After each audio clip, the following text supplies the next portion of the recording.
Okay. We said we are going to speak this morning about Asarah B'teves, about the 10th of Teves.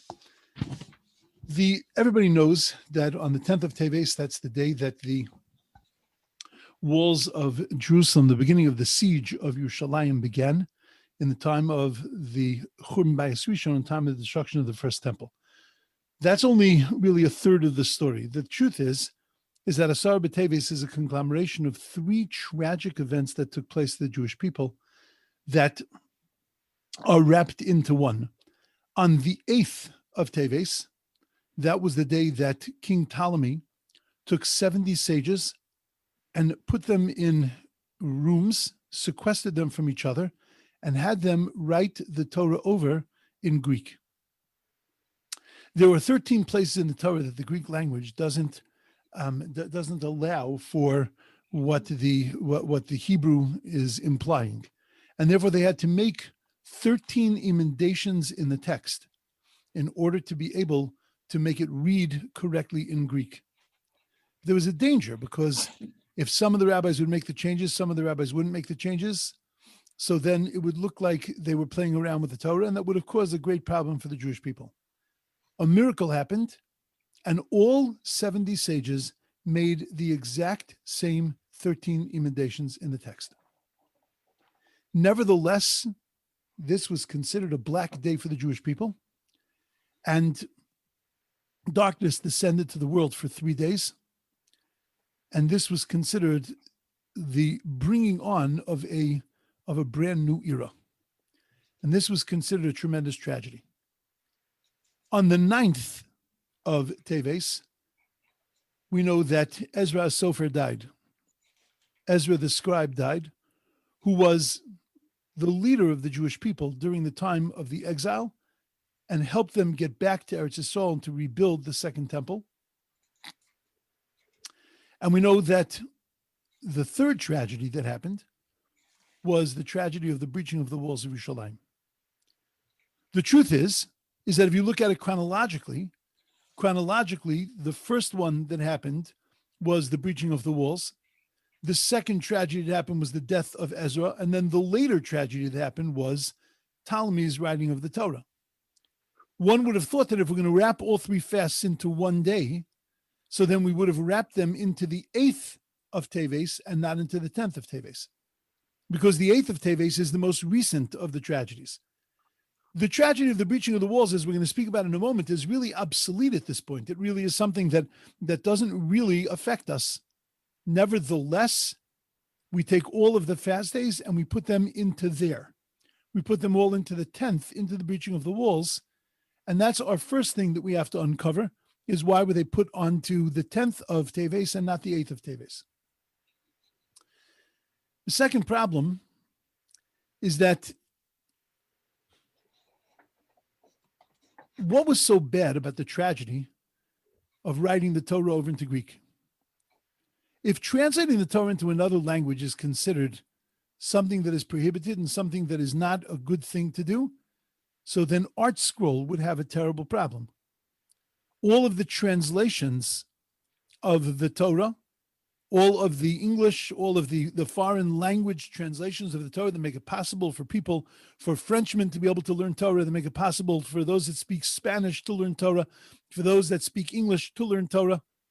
I mean, if you think about what has happened in the world of Torah today, that there is no longer an excuse why a person has to remain ignorant of Torah.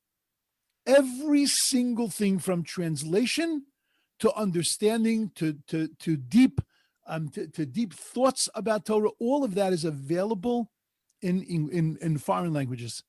And if it's available in foreign languages, then it's a great boon. It's a great thing that's been done for the Jewish people. What is this? Why was the tragedy? 3 days of darkness descended to the world because the Torah was translated into a foreign language. We're worried that it became available to them. That wasn't the problem. So what was the issue? Why was this considered such a terrible tragedy? A miracle took place so that it shouldn't be this horrific event. It sounds like it wasn't really necessarily so terrible. Why is this considered one of the three tragedies? Different words then. I can't hear very well. Someone making a comment? Okay. So that's my second question. My third question.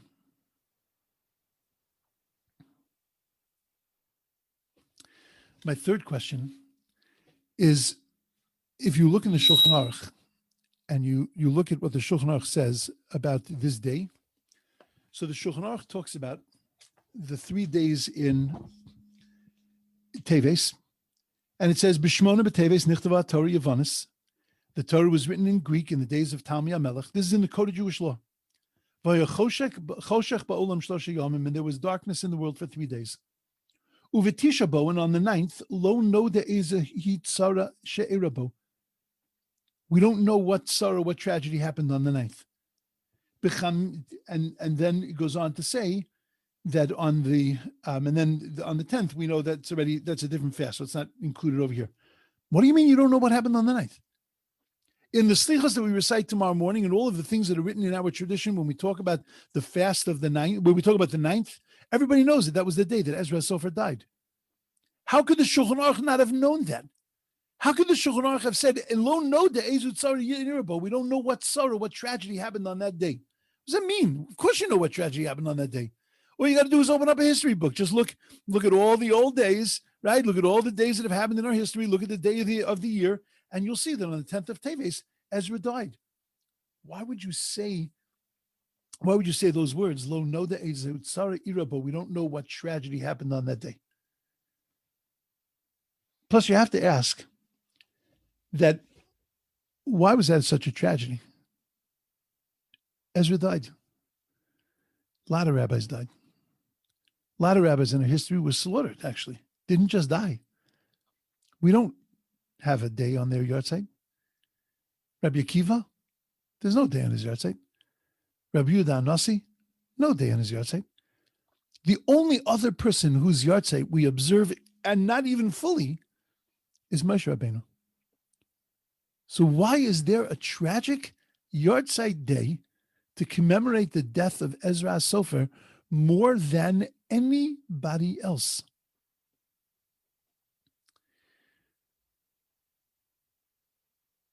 And then finally, my problem is, why are we wrapping it all into the first temple? Why are we even talking about the first temple? Everything we're suffering today is suffering because of the second temple. We know that there was tochacha, there was the curses in the Torah, in Vayikra and in Devarim, and we know that in the one in Devarim, the one in Vayikra had to do with the first temple, one in Devarim had to do with the second temple. Once the second temple was built, the first temple and its tragedies were really put away. And therefore, what we're suffering today is we're really suffering from the second temple. We're still in Golus, we're still in that Golus Edom. We're in the same exile. It's just further down the line. The Spanish Inquisition and the Holocaust both took place in the same sphere, which is post-destruction. Everything that we're suffering today, everything we're going through today, everything we're experiencing today is because of post-destruction. The fact that Jews can't get along with each other, the fact that we're such a disparate and disconnected people, it's all because of destruction of Second Temple. Why am I commemorating a day from the First Temple? Okay.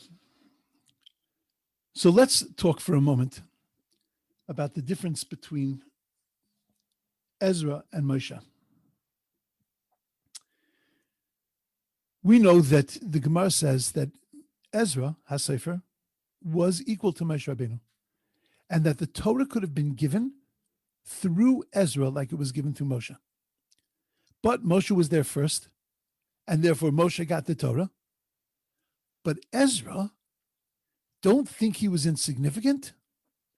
Ezra gave us the letters. The way we write the letters, the Aleph, the way it's formed in the Torah, the Beis, the Gimel, the Daled, Ezra reconnected us to those letters because for years, since the death of Moshe, there was and his Torah, which sat in the Aron, which sat in the Ark, there was another script that developed. I don't know how many of you remember, if you grew up in Hebrew schools or in Jewish schools.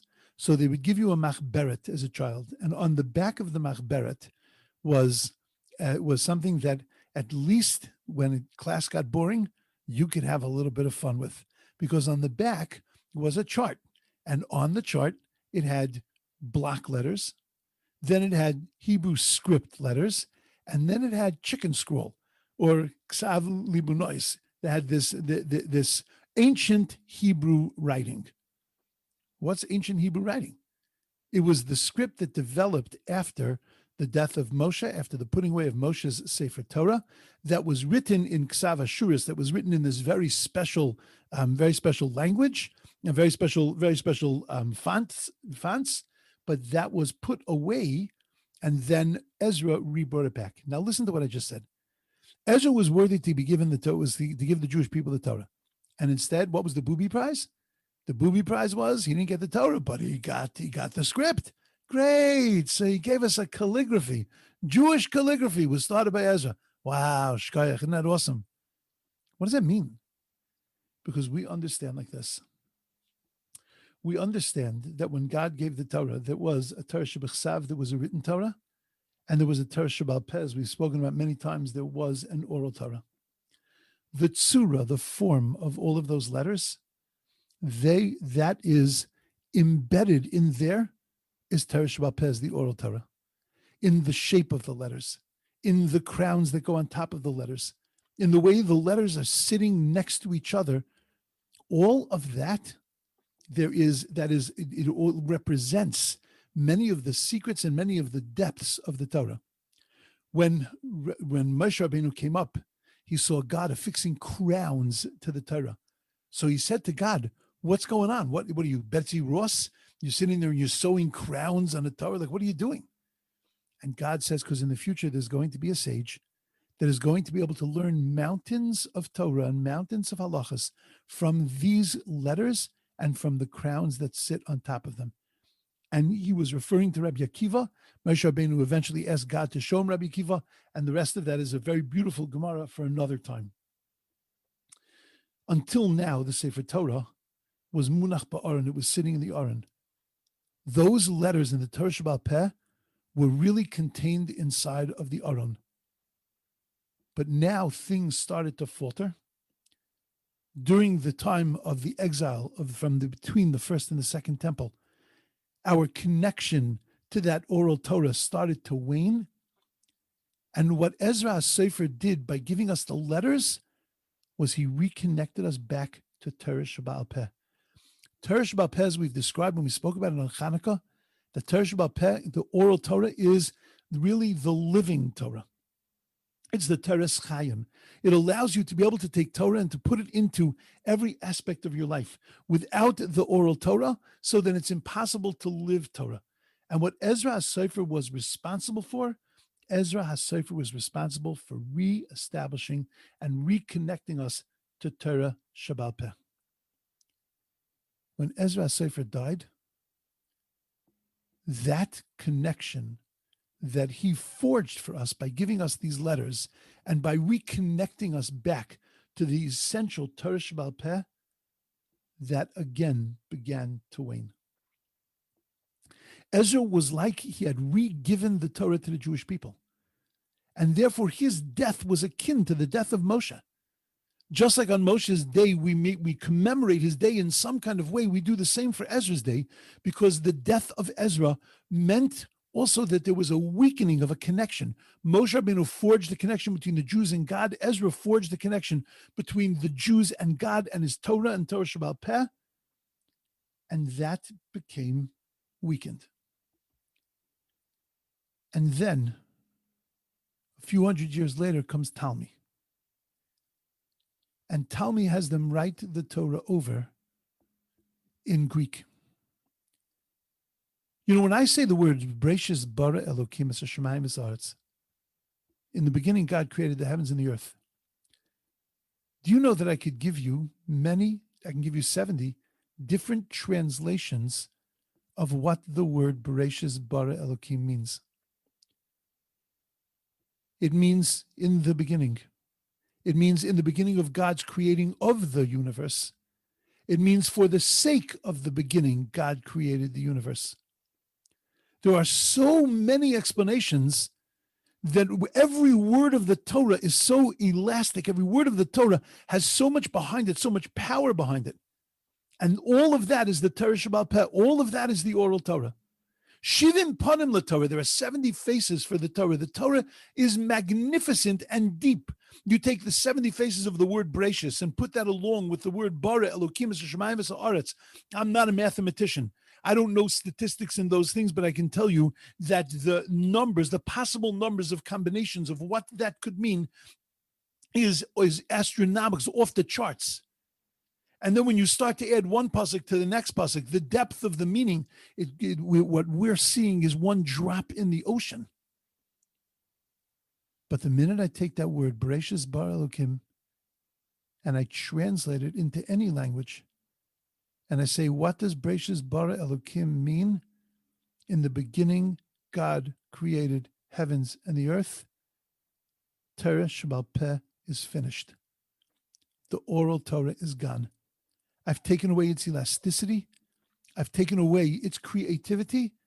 And I have defined the Torah in these words and terms. And that was the tragedy of Talmud.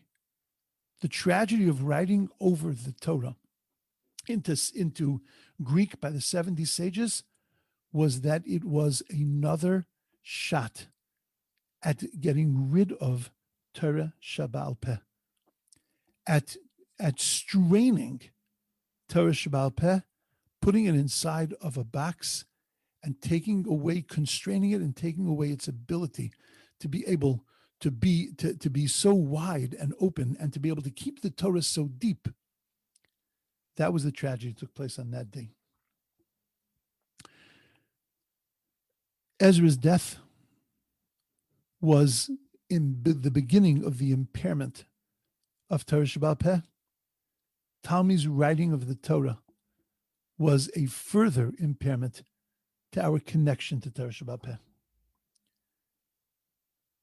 But why on the 10th? Why not on Talmud's day? Or why not on Ezra's day? If it's all about Torah Sheba'al Peh, why do we go to the 10th? So listen to this incredible Gemara. The Gemara says, and it quotes a pasuk in Yirmiyahu. V'terideni dima, says the prophet. V'damoa tidma v'terideni dima. My eyes will tear up, and they will let loose with tears. Ki nishba eder Hashem, because the flock of God has been taken captive. And the Gemara points out, Rabbi Lezer, Shalosh demos halalu lama. Why does it say that the Navi says that I'm going to cry 3 times? Achas al-Mikdash Rishon, one because of the Mikdash Rishon, one because of the first temple, v'achas al-Mikdash Sheni, one because of the second temple, v'achas al-Shagalu mimakoman, and one because of the Jewish people that were sent into exile from their place. But v'ika da'amri, there is another opinion in the Talmud. And the other opinion is that what's the third tier? Achas al-Bittul Torah. One of them is because of Bittul Torah, because of our disconnection from Torah. So the Gemara asks, Bishlam Alamanda Amr, I understand according to the teachers that teach that the third tier is because of the Jews that were sent into Galus. Then I understand the verse. The verse mentions tears by Kinishba Eder Hashem, that the Jewish people were taken captive. We were sent into exile. But according to the one that says that the third tiers was because of our disconnection from Torah, then what does it mean, Kinishba Eder Hashem? The words that are talking about the third tier, that we were taken captive, have nothing to do with the fact that we're disconnected from Torah. Answers the Talmud, Kivin Shegalu Yisrael Mimakoman, but since the Jews were exiled from their place, Ein Lecha Bittul Torah Gedola Mizu. This is the great disconnection from Torah. In other words, it's not 2 different answers. It's just 2 different ways of saying the same thing.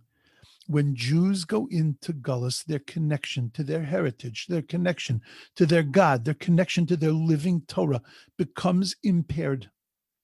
It becomes stretched. It becomes tested. It becomes weakened. The moment that we go into Gullus is the moment that we become disconnected from our Torah. Where did all of this, Ezra and Talmi, what was its beginning? Its beginning was the destruction of the first temple. And what was the beginning of the destruction of the first temple? It was the breaching of the walls of Yerushalayim, was the setting of the siege around Yerushalayim. And that's why we commemorate it all on that day. Because what's the fast about? It's not about the destruction of the temple. It's not one of those temple fasts like the 17th of Tammuz, like Tisha B'Av. The fast of the 10th of Teves is about the Jewish people's disconnection from Torah. And where did that disconnection begin? It began with the first exile, which began with the siege of Jerusalem. But it begs the question, why do we need to cry over this? I'll tell you that I see the 10th of Teves as the companion to Chanukah. Because what did we just do on Chanukah? We just celebrated the power and strength of the Jew not to give up hope in his Torah, not to let himself become disconnected. We talked about all the times in our history that God wouldn't let us become disconnected, where God protected us. We talked about the Chashmonoim, we talked about the Hasmoneans, we talked about Yehuda Maccabee, we talked about the people that were Moser Nefesh, that gave their lives up to make sure that we would still have Judaism today. We talked about that when you light the lights in your menorah, what you need to see is you need to see 2,000 years of Jewish strength and power, of holding on to God and holding on to his Torah. But don't break your arm patting yourself on the back. Don't just sit there and say, look at how great we are. It has to be our major approach. We have to celebrate the fact that we haven't disappeared in 2,000 years. We haven't assimilated. We haven't given it all up. But the heart has to kvetch over the fact that we are challenged. Holding on to Torah is not so simple. We do it with a smile. We do it with a bren, with a fire. We do it with an energy. But it's not so simple. And we spend one day a year on Asarah B'teves, looking at it and saying, as much as we've held on to it, we've also let it weaken. We've also let it go. And on Asarah B'teves, it's a day of tshuva, a day of introspection, a day of thinking. How have I let my chelik in Torah weaken? And what can I do to strengthen my chelik in Torah? On Chanukah, I celebrate how proud I am that I'm still a connected Jew. On Asarah B'teves, I take a moment and look at myself and say, but how can I do this better? How can I be more connected? When the Shulchan Aruch told us that he has no idea what happened on that day, that's not what he means. What the Shulchan Aruch means is that Nebuch, we don't even understand the tragedy of the 9th of Teves.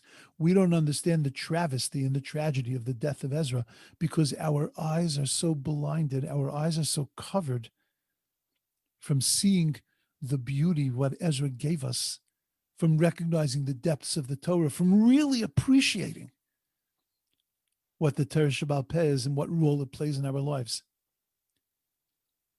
And that's what Asarah B'teves is about. Asarah B'teves is not a temple fast. Asarah B'teves is a fast to remind us that the essence of Judaism, the Torah, and our connection to it needs to be strengthened, needs to be bolstered, and needs to be uplifted.